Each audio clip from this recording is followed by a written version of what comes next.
Hi, I'm Mark, and today I want to talk about the cost of living crisis again. The coronation of Charles III is set to cost £100 million, as far as I know, even more, but money that should be used for other purposes, say critics. The social differences, which are already considerable, have recently become even greater. The newspaper The Guardian has traced the property of the king in a large investigative research and estimates his private fortune at £1.8 billion. Real estate, jewel, art, horses, cars, capital investments, a lot comes together there. Nevertheless, even in this price range, the king still has plenty of company. According to the Sunday Times Rich List, there are currently 177 billionaires in the UK. Their wealth is said to have grown by almost 150 billion between 2020 and 2022 alone. And as you all know, British Prime Minister Rishi Sunak is also one of the richest men in the country. At the same time, many Britons are taking to the streets out of desperation. Workers in many sectors have suffered real income losses for years, but now they can no longer cope with a sharp increase in the cost of living. Monarchy critic Graham Smith, for example, who heads the campaign organization Republic, finds it unacceptable that it is estimated that £100 million for the coronation were spent. The money could be used to help the homeless and the poor, he says. Instead, it was now spent on one man's parade. There are a lot of government workers struggling to get a raise, says Smith. Hospitals are struggling to make ends meet. Schools are struggling to provide resources for the children, he says. 100 million won't get you very far, but it could still do a lot of good for a lot of people, he says. At the same time, the Trussell Trust, which supports more than 1,200 food banks across the country, is sounding the alarm. They would have never given out as many food packages as in the past 12 months. It was almost 3 million, that's 37% more than a year before. And a lot of people depend on the food banks. But where else should people go instead of there in this situation? The operator of the food banks talk about their observations on the BBC because they said there has been a pretty big change. What they are noticing, apart from more people coming, is how many people are coming who have jobs. And it could hit any of them now. The Trussell Trust criticizes low incomes and a social system that does not do its job justice. And things are not looking good for the former world power here. Double-digit inflation rates are causing food, energy and rent prices to skyrocket. Many pubs, shops and office spaces are boarded up and closed forever. More than 7 million people are waiting for a doctor's appointment. And hardly a week goes by without a major strike, although there were some resolvements now. A cold winter was followed by a dismal spring. The International Monetary Fund has predicted that no other developed nation will grow less than Britain this year. And even Russia's economy is doing better, and they have started a war. The only thing growing in the UK right now is inequality. There are more billionaires than ever before, as I said, but at the same time, there have never been so many Brits living in poverty. There are now more food banks in the country, that means food donations for the needy, than McDonald's branches. Every fourth family in the country has too little to eat. A year ago, it was only every eighth. But it's the small and medium-sized companies who can no longer pay their electricity bills, who are losing their homes and are dependent on food donations. It does not affect the edges of the kingdom, which have always been structurally weak regions. The new poverty is visible even in the center in London, the tourist magnet, the international financial metropolis, and their national pride.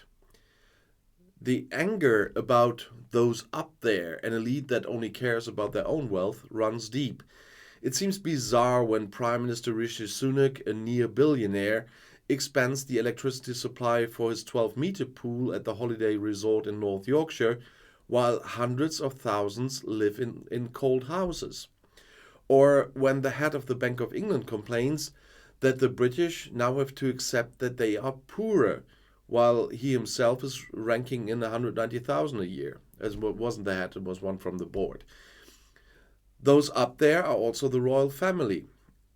Charlotte Proudman, a well-known women's rights activist, tweeted this week, £100 million of our money is being spent on the coronation of the king, while there is now no money for free school meals, food banks, the justice system, women's shelters.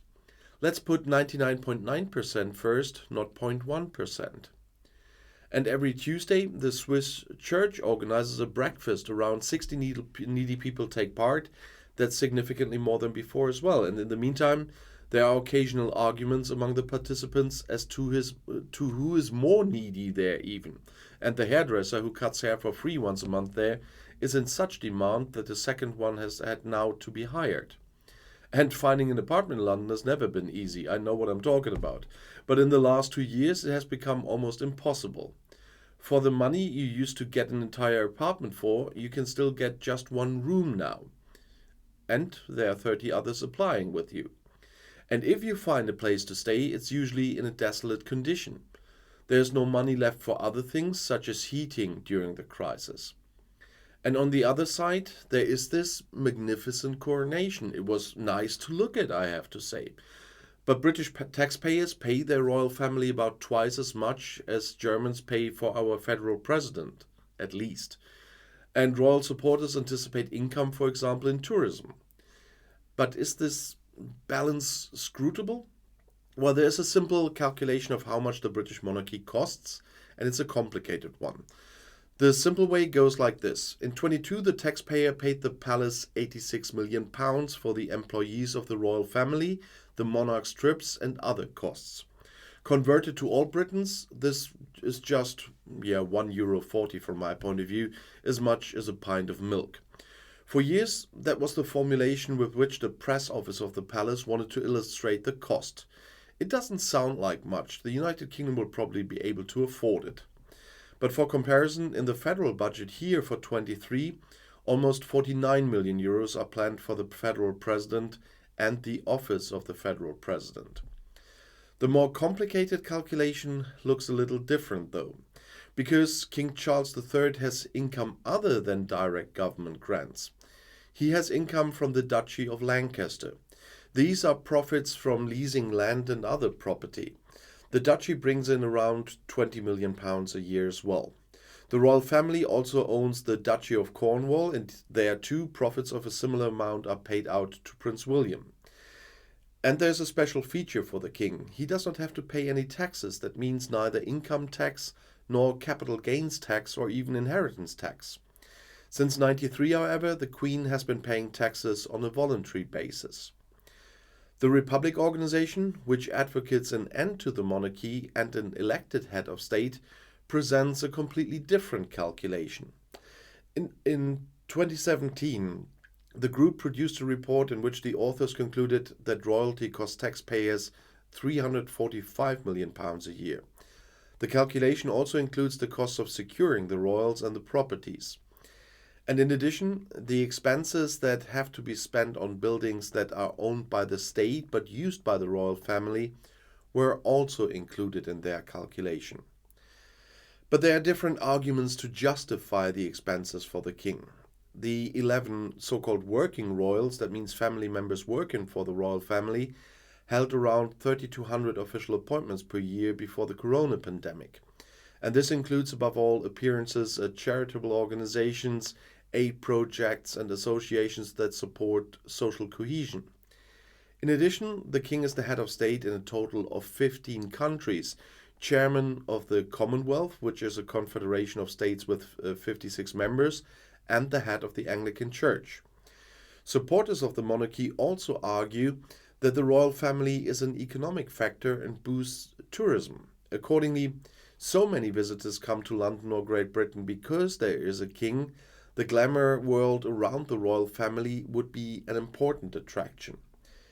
This effect is difficult to calculate, however, and opponents say that the UK has enough other attractions and that the British identity that is so popular is not defined solely by a monarch.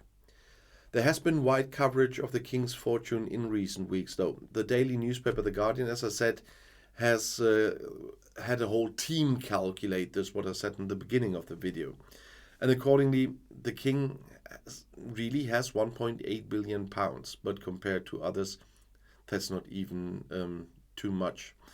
But I forgot to mention the family owned Balmoral Castle in Scotland, as well as the seat of Sandringham, and I already got the Duchy of Lancaster.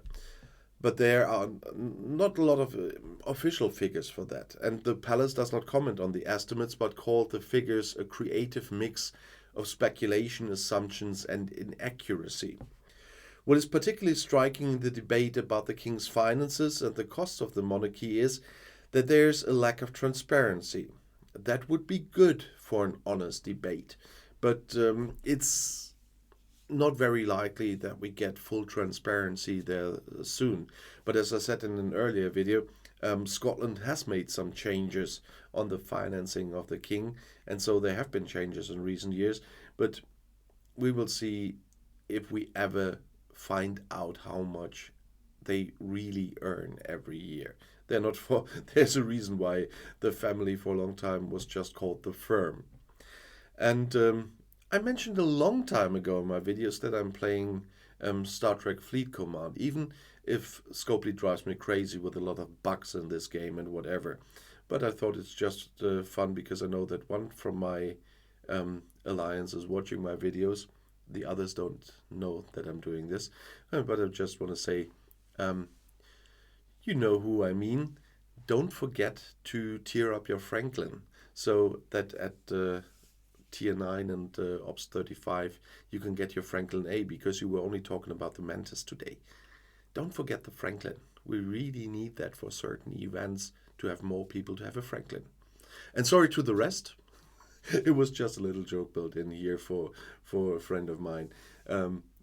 There'll definitely be more videos, and they will not be about Star Trek Fleet Command. Although I should think about doing some videos about that. Some how-to videos or stuff. No, I won't. I have so much to do with all the other channels I already have that I won't manage to do that. But talking about the other channels, all links to all channels in English and German are always in the description of every video. So if you haven't visited all my channels yet, just have a look and maybe you find some other topic that you're really interested in. And don't forget Outside Views Games, especially because on May 15th at 6 a.m. CET in the morning, the Brexit game will be out. So I'm sure you don't want to miss that one. And I'll see you in my next video. I'll be back.